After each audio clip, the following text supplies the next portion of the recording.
Good afternoon. Hi, I'm Carlton Fisher, Chaplain Brigadier General, retired United States Army. Thank you, Chaplain Holland and the United States Army Chaplain Recruiting for contacting me and asking me to speak to potential chaplains about why I became a chaplain and what that career meant for me. I appreciate this opportunity because retired chaplains do have the benefit of hindsight to offer you.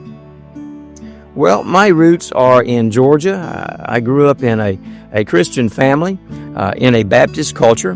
But as a child, I have to admit, I had some self-esteem issues. But in 1970, in Baptist fashion, I got up and walked down the aisle of our little church and gave my life to the Lord. That walk changed everything for me. Knowing that God believed in me, empowered me to believe in myself, and empowered me to believe in others and to see the world in new ways.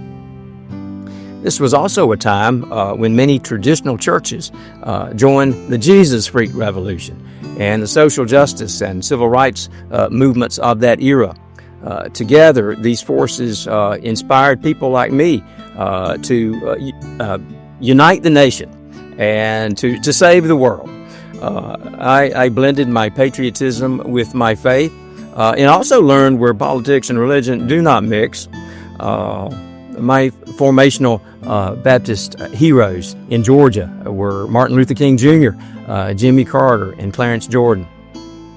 So I'm not quite sure whether it was this era, my DNA, maybe the way I was raised, and certainly my calling, but if there's any one word I am passionate about, that is reconciliation. I love it when I see people reconcile to God. I love it when I see families that weren't getting along together are now reconciled. I love it when I see people cross cultural, economic, political, racial, or even religious lines to work together. But listen, not all my heroes were social justice gurus back then. I admired my father, who spellbound me with his Army stories from Korea. And I nearly idolized an uncle of mine and a cousin who were real-life war heroes from the Vietnam War. And also, I had a thirst for adventure when I was a young man. So where could I possibly go to sate what I considered a peacemaker's heart with a warrior attitude, blend patriotism with faith, and find adventure all at the same time? I found my calling as a dual-career chaplain in the Federal Bureau of Prisons and the United States Army Reserve. Now, while these institutions have very different missions, in both of them, I got to fulfill my calling to a ministry of reconciliation. In both of them, I had the opportunity to pastor multiracial, multicultural, and interdenominational congregations. I had the opportunity to champion religious freedom for people of all faiths. I got to help people grow in their emotional resilience and their spiritual journeys, and to help families grow closer together, even while they were separated by military deployments or by incarceration.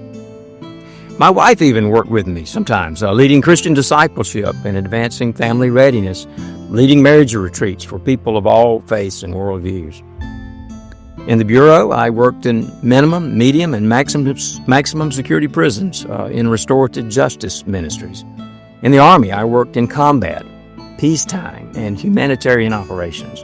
I worked with engineers, special forces. I worked with what the military calls joint operations and in coalition environments. And the Army really helped me to see the world. Now, I will tell you, trying to be a peacemaker in a peacekeeper's world is tough work. And I did learn as much from my failures as I did my successes. But if you like working in an ecumenical environment or an interfaith environment, and you like adventure and testing your mettle, you will thrive. It's been years now since I retired from these institutions. But there's hardly a day goes by that I don't hear from an old prison parishioner of mine or an old Army buddy. And I tell you this, not to brag, but to tell you how much this ministry meant to me and my family and to others, and to thank God for this ministry. Not to mention, the monthly retirement pensions I now receive from my federal and military service, they make up for most of those tough times. And you need to consider now how you will support yourself and bless your family in the so-called retirement years. So if you are looking to serve God and country, shepherd a community in your faith tradition, champion religious freedom for people of all faiths, and nurture the living, care for the wounded, and honor the fallen, then think about military chaplaincy on active duty, or maybe in the Guard or the Reserve, or do what I did and serve in both military and civilian capacity. Whatever you do, follow the call God has placed on your life, where you can best bless your family, your community, our nation, and God's world. Thank you, Pro Deo et Patria, for God and country.